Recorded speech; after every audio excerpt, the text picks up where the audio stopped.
Hello and welcome. Good evening. You're watching the Newshour Agenda. I'm Madhavdas G. Amidst the raging war in the Middle East, oil prices have surged past $100 per barrel for the first time since 2022. The global benchmark Brent Crude has touched a high of $119.5 per barrel per day. And this is, in fact, a spike of nearly 95% when compared to the prices at the start of the year. Let's explain the figures in detail as to what's happened and why this touching or the breach of $100 per barrel today makes a huge difference. On the 2nd of January 2026, it was at $60.05 a dollar. On the 7th of January, it touched 59.81. But it has sharply risen since then to the 9th of March 2026 to 119.50. That was, of course, the high price. It has since come down. But this is itself such a huge hike in prices, about 35%, that we've seen in just a little over a week of fighting in the Middle East. Now, this skyrocketing of oil prices comes as the Strait of Hormuz, which is the world's most critical artery, has been closed for nearly a week. About 1/5 of global oil shipments pass through this narrow choke point. According to reports, the prolonged conflict has created a potential supply deficit of 15 to 20 million barrels per day globally.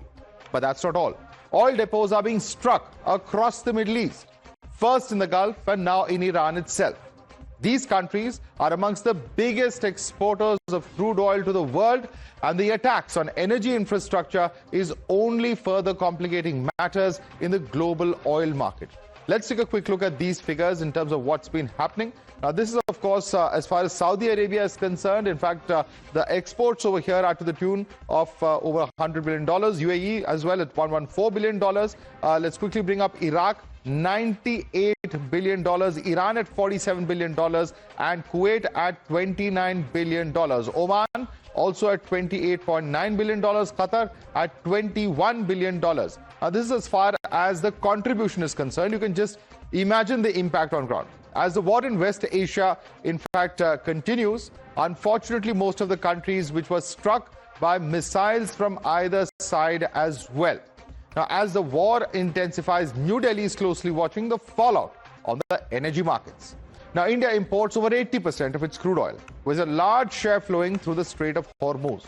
With crude prices surging and shipping routes that are facing security risks, there are concerns about the road ahead.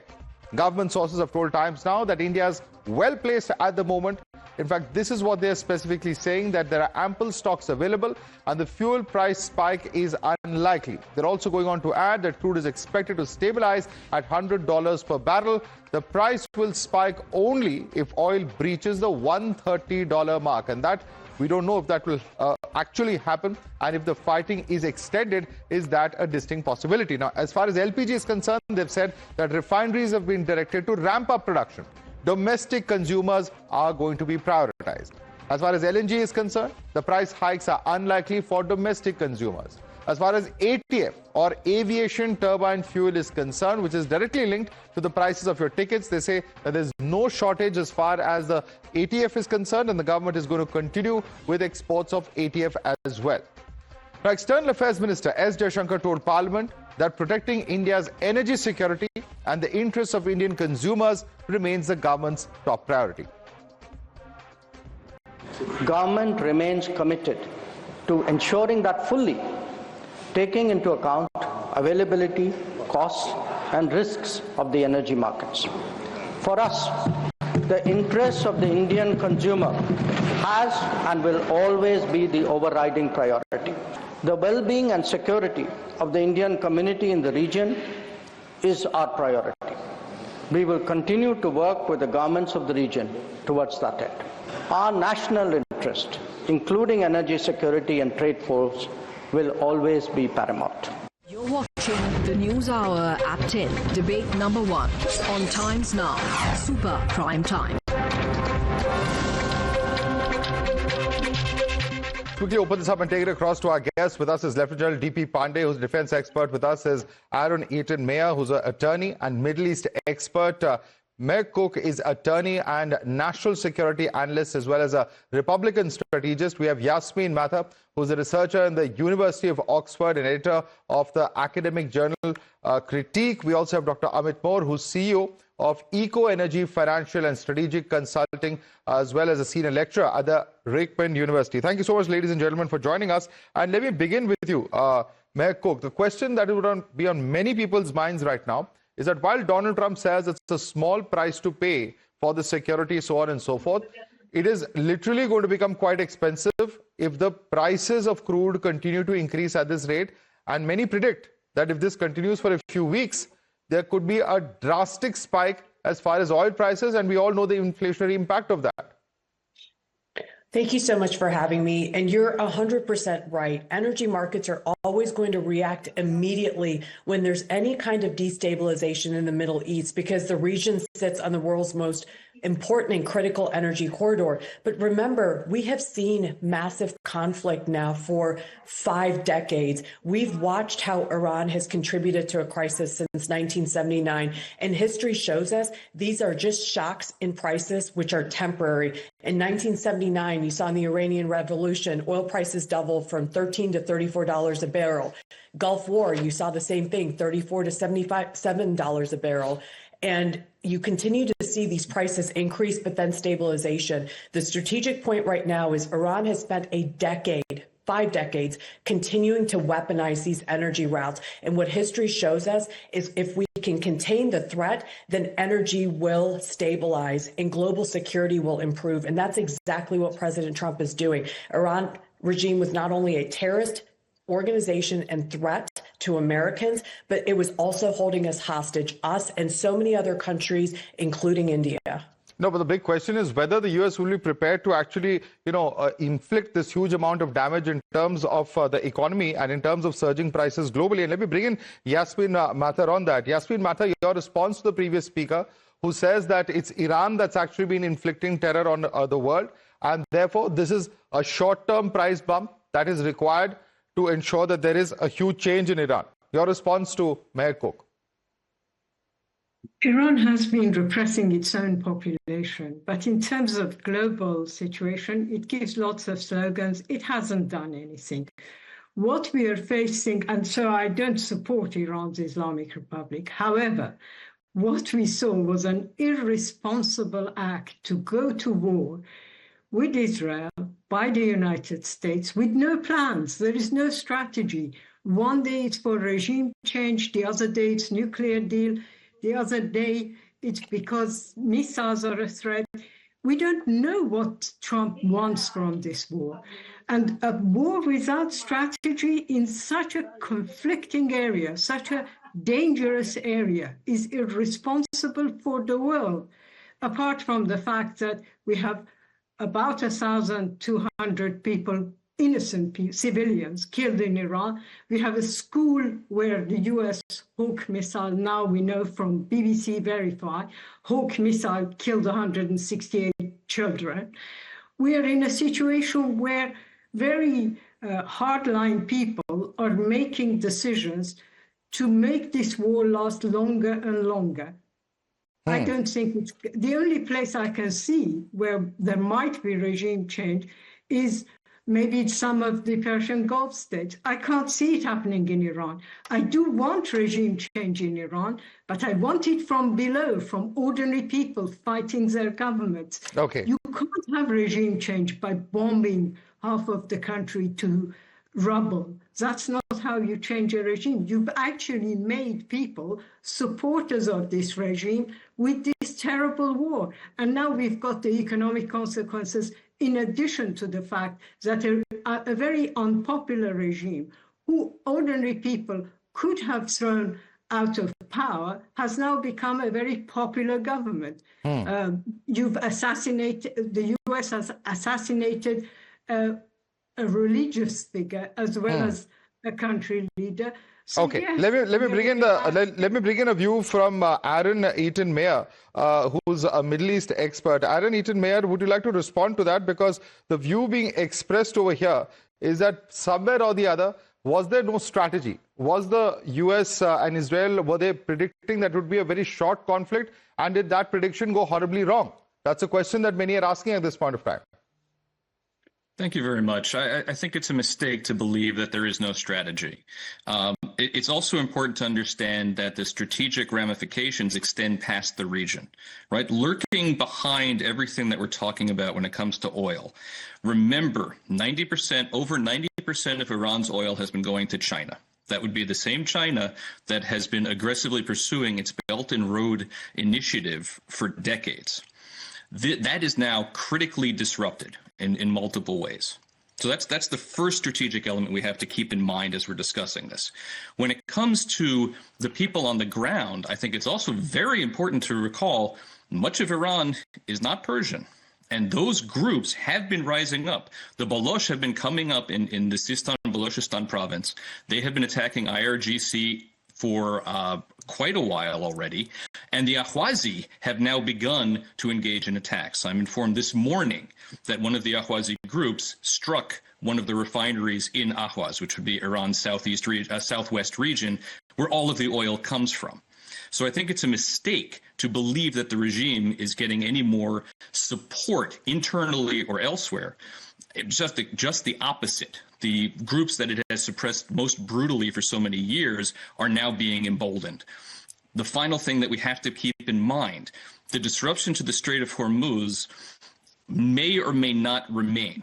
It's a mistake to think it's going to stay static. Whether that means an invasion of the island of Khark, I can't tell you right now. That is one of the options on the table, but it would follow after Iran's navy was basically taken out systematically that additional steps are being considered right now. So I think it's very important to understand there is a strategy. It may be adapting, it may be shifting, but it's not intended for anything to remain static in the near future. No, but the question, Aaron, still remains, how does bombing oil refineries help anyone?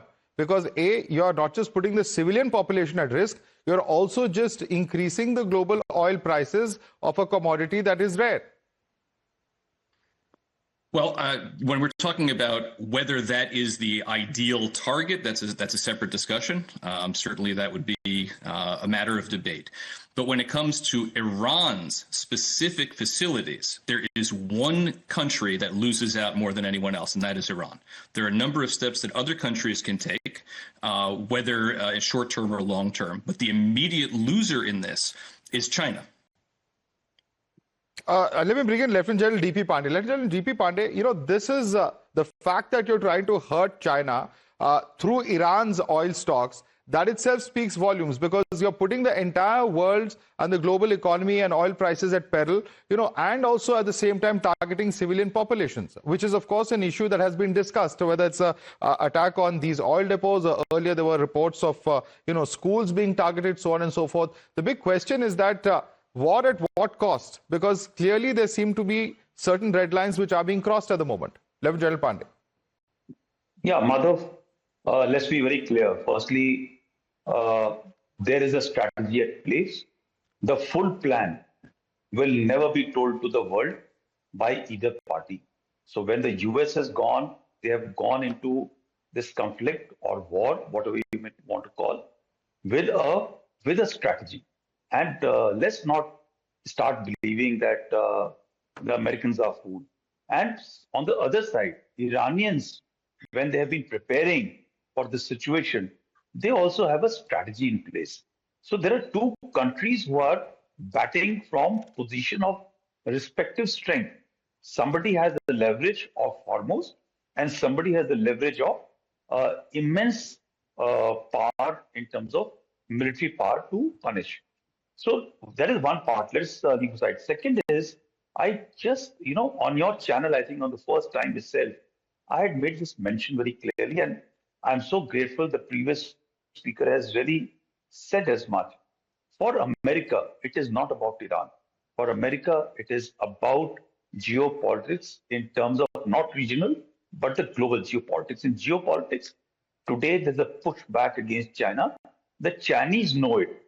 How it is hurting the Chinese? Iranians, 90% of the oil goes to the Chinese, right? So that is one part. The second is, for Israel, it is existential to hit at Iran. Now, we may go about the semantics of, civilian casualties. Tell me which war today or in last centuries or millenniums you have not had collaterals. So somebody may point a finger, and being candid, there will be collaterals. The only shift which has happened, this is the place where I'd like to put the finger at the Iranians, which I would have avoided, that they started hitting first onto civilian targets. They also started hitting at the oil assets infrastructure of the Gulf countries. And they were possibly trying to use the leverage of oil prices shock of the world for the world to come about. The point I'd like to agree with the first speaker is, please understand, oil shocks will hurt for a period for some time.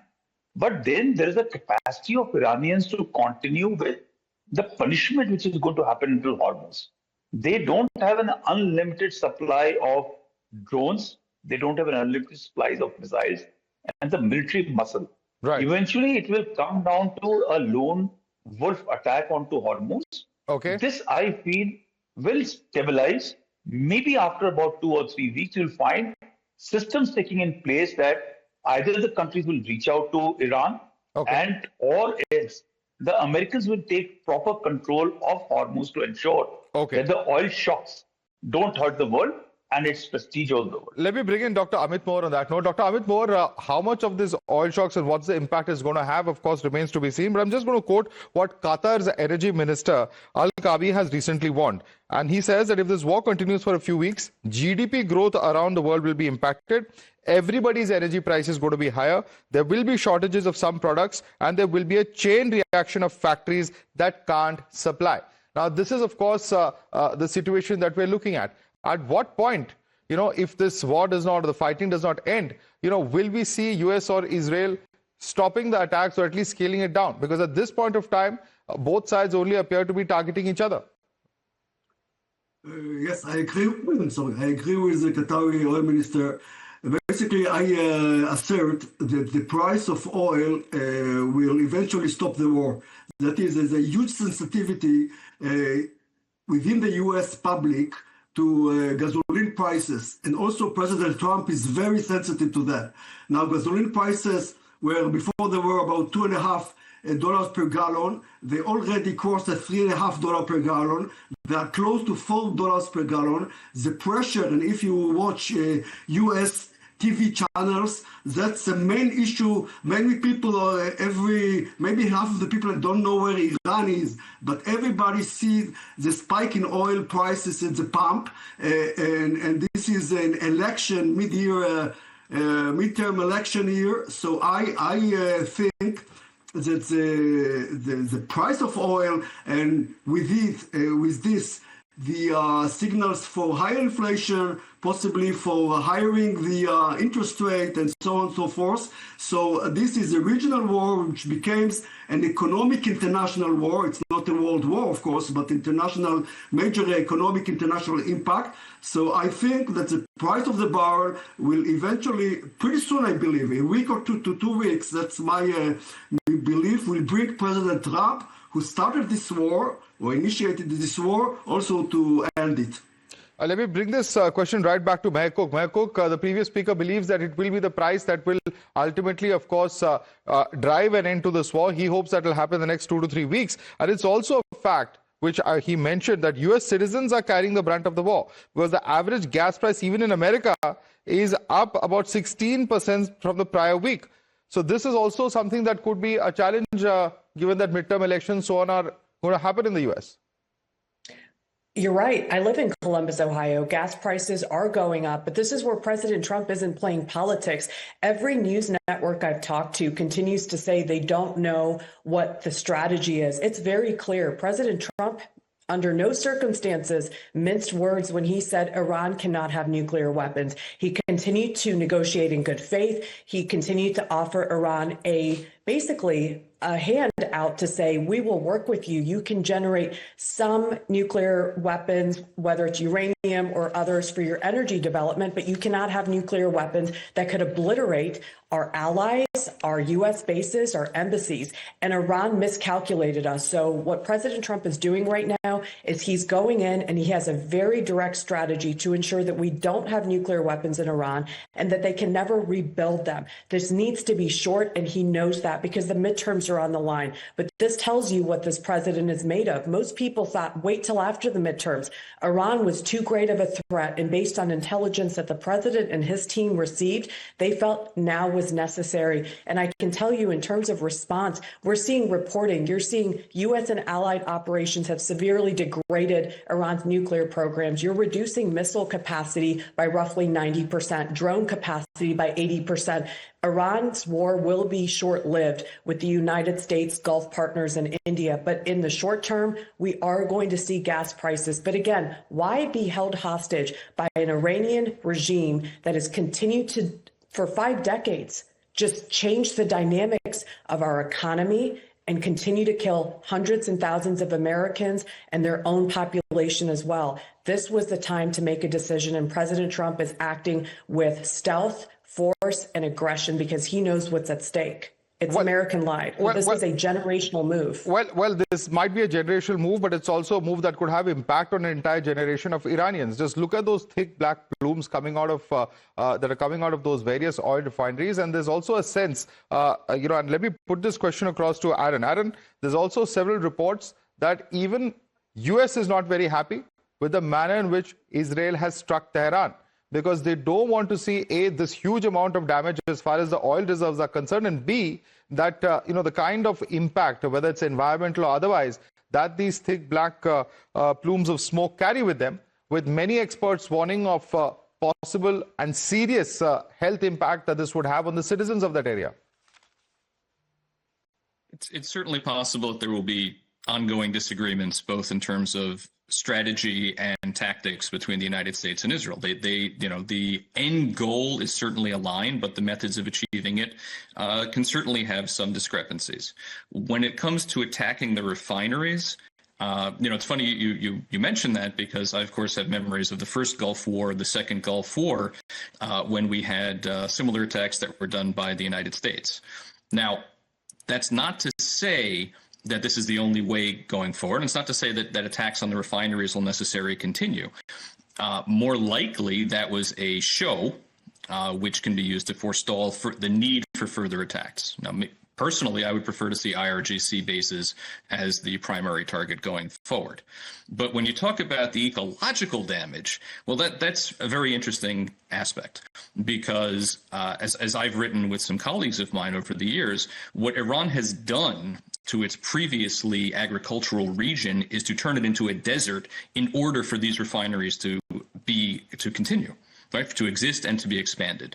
So that whole southwestern region that used to be an agricultural, well, let's not say paradise, but an agricultural center, has now been turned to a desert. The marshlands have been crippled. I mean, and this is not me saying it. This is decades of reports by various international agencies. Okay. So now we're seeing another element of that. It's a continuation. All right, we'll have to leave it there, ladies and gentlemen. I'd like to thank all of you for joining us. Aaron Aiton Mayer, Mehak Cook, Yasmin Mehta, as well as Dr. Amit Moore. I'd like to thank all of you. Lieutenant General Pandey stays with us for debate number 2.